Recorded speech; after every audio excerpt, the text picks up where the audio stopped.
നമസ്കാരം, എല്ലാവർക്കും എൻ്റെ പുതിയൊരു വീഡിയോയിലേക്ക് സ്വാഗതം. ഞാൻ ഡോക്ടർ ആതിര IAS.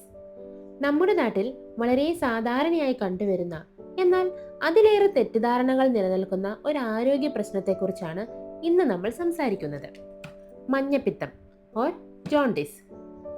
കണ്ണിൽ മഞ്ഞനിറം കണ്ടാൽ ഉടൻ മഞ്ഞപ്പിത്തമോ? പഥ്യം നോക്കിയില്ലെങ്കിൽ കരളടിച്ചു പോകുമോ? നാട്ടുചികിത്സയാണോ അലോപ്പതിയാണോ ഇതിന് നല്ലത്? ഇങ്ങനെ ദിവസവും പേഷ്യൻസ് ചോദിക്കുന്ന ഒരുപാട് ചോദ്യങ്ങളുണ്ട്. ഇന്ന് ഈ വീഡിയോയിലൂടെ മഞ്ഞപ്പിത്തത്തെക്കുറിച്ചുള്ള നിങ്ങളുടെ എല്ലാ സംശയങ്ങളും ശാസ്ത്രീയവും ലളിതവുമായ ഉത്തരം നൽകാനാണ് ഞാൻ ശ്രമിക്കുന്നത്. വീഡിയോ മുഴുവനായി കാണുക, കാരണം ഇതൊരു പക്ഷേ നിങ്ങൾക്കോ നിങ്ങളുടെ കുടുംബത്തിനോ വളരെ ഉപകാരപ്പെട്ടത് ആകാം. എന്താണ് മഞ്ഞപ്പിത്തം? നമ്മൾ ആദ്യമായി മനസ്സിലാക്കേണ്ടത് മഞ്ഞപ്പിത്തം ഒരു സ്വയം രോഗമല്ല.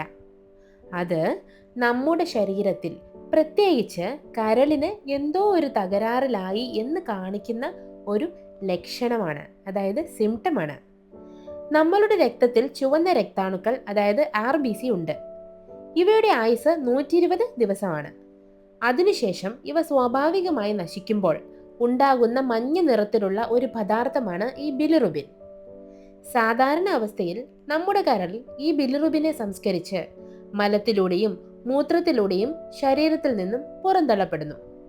എന്നാൽ കരളിന് എന്തെങ്കിലും അണുബാധയോ തടസ്സമോ ഉണ്ടാകുമ്പോൾ ഈ ബിലിറുബിൻ പുറത്തു പോകാൻ കഴിയാതെ രക്തത്തിൽ കലരുന്നു. അങ്ങനെയാണ് കണ്ണിലെ വെള്ളഭാഗത്തും നഖത്തിലും ചർമ്മത്തിലും മഞ്ഞ നിറം വരുന്നത്. ഇതിനെയാണ് നമ്മൾ മഞ്ഞപ്പിത്തം എന്ന് വിളിക്കുന്നത്.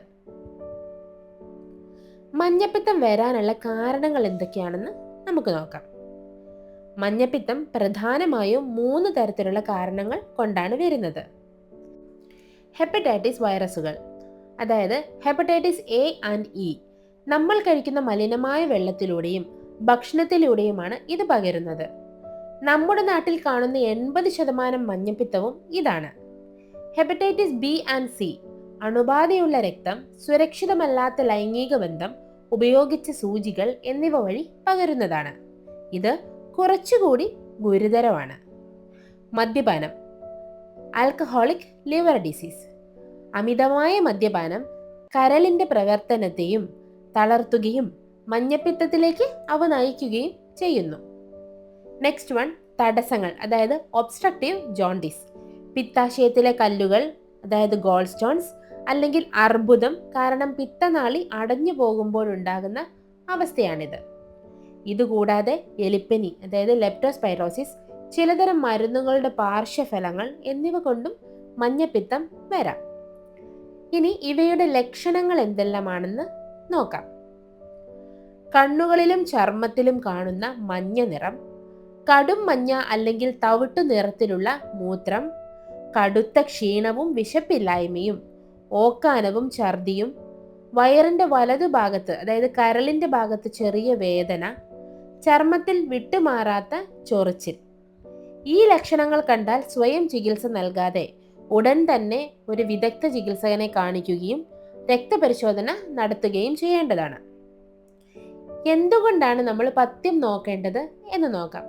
നമ്മൾ ഒരുപാട് കേട്ടിട്ടുണ്ട്, ഈ മഞ്ഞപ്പിത്തം സംഭവിച്ചു കഴിഞ്ഞാൽ പഥ്യം നിർബന്ധമായും നോക്കണം, പഥ്യം നോക്കാതെ ജീവഹാനി വരെ സംഭവിച്ചവർ ഉണ്ട്. എന്തുകൊണ്ടാണ് ഈ പഥ്യം നോക്കേണ്ടത് എന്നങ്ങനെ ആർക്കും അറിയില്ല. അതെന്താണെന്ന് നമുക്ക് നോക്കാം. നമ്മുടെ ശരീരത്തിലെ ലബോറട്ടറി അല്ലെങ്കിൽ കെമിക്കൽ ഫാക്ടറിയാണ് ഈ കരള്. നമ്മൾ കഴിക്കുന്ന എണ്ണയും പ്രോട്ടീനും കൊഴുപ്പും ഇവയെല്ലാം സംസ്കരിക്കുന്നത് കരളാണ്. മഞ്ഞപ്പിത്തം വരുമ്പോൾ കരളിന് പനിയും വീക്കവും വന്ന് തളർന്നിരിക്കുകയായിരിക്കും. ഈ സമയത്ത് നമ്മൾ വീണ്ടും എണ്ണ പലഹാരങ്ങൾ, ഹെവി ഭക്ഷണങ്ങളും കഴിച്ചാൽ കരളിന് ഇരട്ടി പണിയെടുക്കേണ്ടി വരും. അതുകൊണ്ട് കരളിന് വിശ്രമം നൽകാൻ വേണ്ടിയാണ് നമ്മൾ പഥ്യം പാലിക്കുന്നത്. ഇനി ഈ സമയത്ത് കഴിക്കേണ്ടവ എന്തെല്ലാമാണ്, കഴിക്കേണ്ടാത്തവ എന്തെല്ലാമാണെന്ന് നമുക്ക് നോക്കാം. കഴിക്കേണ്ടവ: നന്നായി തിളപ്പിച്ചാറിയ വെള്ളം കുടിക്കുക. 2 മുതൽ 3 ലിറ്റർ വരെ വെള്ളം കുടിക്കാവുന്നതാണ്. എളുപ്പത്തിൽ ദഹിക്കുന്ന കഞ്ഞി, ഇഡലി, പുഴുങ്ങിയ ഭക്ഷണങ്ങൾ കഴിക്കുക. കരിമ്പിൻ ജ്യൂസ്, ഇളനീര് എന്നിവയെല്ലാം വളരെ വൃത്തിയുള്ള സാഹചര്യത്തിൽ ഉണ്ടാക്കിയത് കഴിക്കുക. മെയിനായിട്ട് പൂർണ്ണമായ ശാരീരിക വിശ്രമമാണ് വേണ്ടത്. ഇനി ഒഴിവാക്കേണ്ടവ എന്തെല്ലാമാണെന്ന് നോക്കാം. എണ്ണയിൽ നെയ്യിലും പൊരിച്ചെടുത്ത വറുത്തതുമായിട്ടുള്ള ഭക്ഷണങ്ങൾ. മദ്യപാനം പൂർണ്ണമായിട്ട് ഒഴിവാക്കണം. ജങ്ക് ഫുഡ്, അമിതമായ എരിവും മസാലയും ഒഴിവാക്കണം. അതുപോലെ തന്നെ അശാസ്ത്രീയമായിട്ടുള്ള ചില മരുന്നുകളും ഒഴിവാക്കണം. അടുത്തത് ചികിത്സയും മുൻകരുതലുകളും നമുക്ക് നോക്കാം. മഞ്ഞപ്പിത്തത്തെ എങ്ങനെ പ്രതിരോധിക്കാം? ശുചിത്വമാണ് മെയിൻ. പുറത്തു നിന്ന് വെള്ളവും ഭക്ഷണവും കഴിക്കുമ്പോൾ ശ്രദ്ധിക്കുക. നന്നായി തിളപ്പിച്ച വെള്ളം മാത്രം കുടിക്കുക. വാക്സിനേഷൻ എടുക്കാം. ഹെപ്പറ്റൈറ്റിസ് എ, ബി എന്നിവയ്ക്ക് ഫലപ്രദമായ വാക്സിനുകൾ ലഭ്യമാണ്. കൃത്യമായ രക്തപരിശോധന. ലക്ഷണങ്ങൾ കണ്ടാൽ രക്തത്തിൽ ബിലിറുബിൻ, അതായത് SGOT, SGPT എന്നീ എൻസൈമുകളുടെ അളവൊക്കെ നമ്മൾ നോക്കേണ്ടതാണ്. ഡോക്ടറുടെ നിർദ്ദേശം. വൈറസ് മൂലമാണെങ്കിൽ വിശ്രമവും കൃത്യമായ ഭക്ഷണക്രമവുമാണ് പ്രധാനം.